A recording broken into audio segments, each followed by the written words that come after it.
अभी इस वीडियो में जो आपको ये प्यारा सा डॉग दिख रहा है, इसी डॉग को सन 2015 में न्यूयॉर्क में dog of the year award दिया गया। उसका रीजन जान के आप लोगों को बहुत ज्यादा प्राउड फील होगा। हुआ कुछ यूं कि इस डॉग का मालिक एक्चुअली ब्लाइंड था और इसी वजह से उसका एक बस के साथ एक्सीडेंट हो गया। तब ये डॉग अपने मालिक के साथ वहीं पे मौजूद था और अपने पांव टूटे होने के बावजूद भी इस डॉग ने उस बस को वहां से हिलने तक नहीं दिया। जी हाँ गाइज, जहां पर भी बस मूव करती ये सामने आके खड़ा हो जाता और तब तक इसने बस को रोके रखा जब तक कि उसके मालिक को मेडिकल असिस्टेंस मिल नहीं गया और इसी वजह से इसे dog of the year award भी दिया गया। ये प्यारी सी स्टोरी सुन के आपको कैसा लगा, चैट सेक्शन में लिखना मत भूलिएगा। हम में से बहुत सारे लोग अपनी भारतीय भाषाओं को इस्तेमाल करने तक में शर्म महसूस करते हैं, लेकिन दूसरी ओर कुछ लोग ऐसे हैं जो कि हमारी भारतीय भाषाओं को बड़े बड़े मंचों पर बहुत प्राउडली बोलते हैं। उनमें से एक है डॉक्टर गौरव शर्मा। मैं आपकी जानकारी के लिए आपको बता दूं कि अभी रिसेंटली ही न्यूजीलैंड के पार्लियामेंट में डॉक्टर गौरव शर्मा को एमपी चुना गया और जब 25 नवंबर को उन्होंने अपने पद की शपथ ली तो वो उन्होंने संस्कृत भाषा में ली और ऐसा करके वो पूरी दुनिया में चर्चा का विषय बन गए।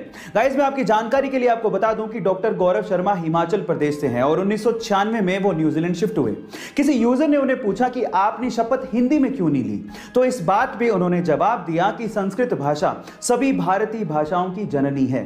गाइस, ये फैक्ट आपको जान के कैसा लगा, चैट सेक्शन में जरूर लिखिएगा। एप्पल कंपनी का नाम सिर्फ उनके प्रोडक्ट की क्वालिटी के लिए ही नहीं बल्कि एप्पल कंपनी की सोच की वजह से भी है। कैसे, मैं आपको एक एग्जांपल देता हूं।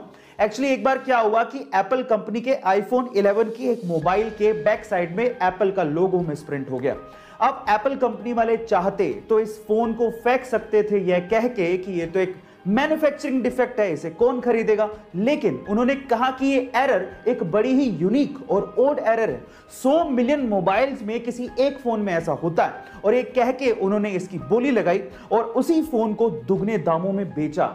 गाइस, इसका मतलब यह है कि उन्होंने मिस्टेक नहीं मानी बल्कि उसी मिस्टेक को यूनिक कह के उस मोबाइल को बेचा।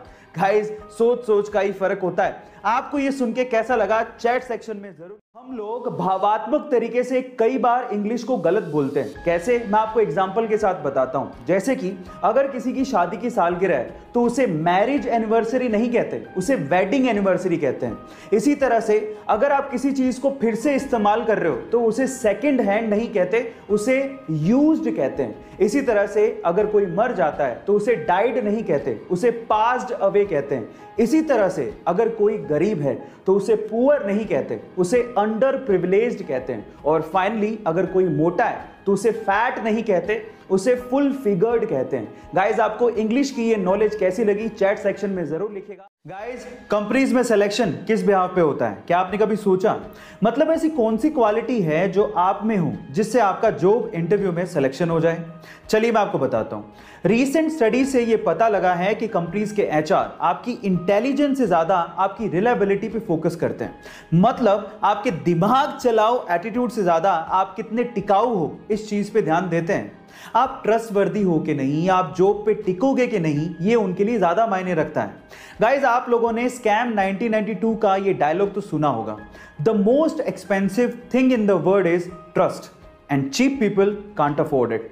सो गाइस, अपने इंटरव्यूअर को ये यकीन दिलाइए कि आप रिलायबल हैं। सो ऐसे इंटरेस्टिंग वीडियोस के लिए यूट्यूब पे हमारे चैनल को सब्सक्राइब कर लीजिए और अगर आप इंस्टाग्राम पे देख रहे हैं तो मुझे फॉलो करना मत भूलिएगा। मिलते हैं अगली वीडियो में।